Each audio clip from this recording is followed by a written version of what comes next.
Lacan et la structure de l'inconscient. Jacques Lacan propose une lecture radicale de l'inconscient. Il n'est pas un lieu obscur, mais une structure logique construite par le langage. Ce que nous appelons « sujet » n'est pas un être unifié, mais une division produite par la parole.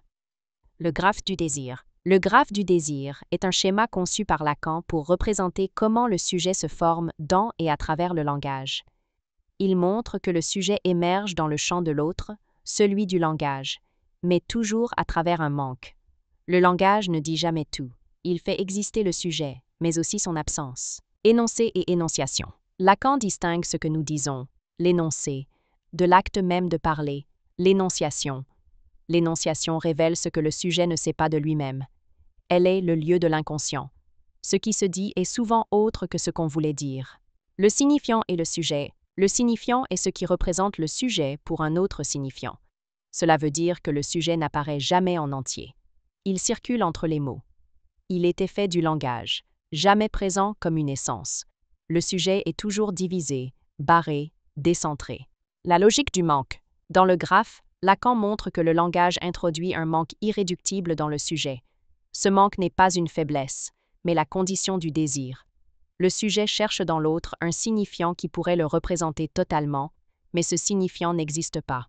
C'est ce que Lacan nomme le signifiant du manque dans l'autre. Le désir est son objet cause. Le désir naît de ce manque. Il ne vise pas un objet réel, mais un objet perdu. Lacan appelle cet objet l'objet petit a. Ce n'est pas ce que le sujet veut, c'est ce qui fait qu'il veut. Il est la cause, non le but du désir. Il persiste, se déplace, se répète. Le fantasme comme scène du désir. Le fantasme vient donner une forme à ce désir. Il est comme une mise en scène où le sujet se situe face à l'objet A.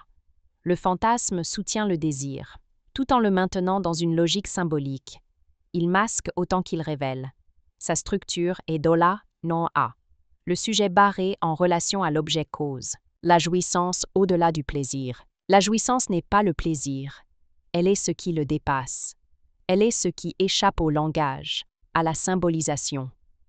Elle peut être douloureuse, parfois insoutenable. Elle se situe là où le désir touche ses limites, là où le sujet rencontre le réel du manque. Le sujet comme effet du langage. Le sujet, pour Lacan, n'existe pas avant le langage. Il est produit par lui et pris dans sa logique. Il est divisé entre ce qu'il dit, ce qu'il veut dire et ce qui se dit malgré lui. Ce n'est jamais un moi stable, mais une faille traversée par le signifiant. Ce que montre le graphe du désir. Le graphe du désir nous donne une cartographie de cette expérience. Il montre comment le sujet se constitue dans le langage, comment le désir s'oriente autour d'un vide, comment le fantasme soutient le sujet, et comment la jouissance résiste au sens.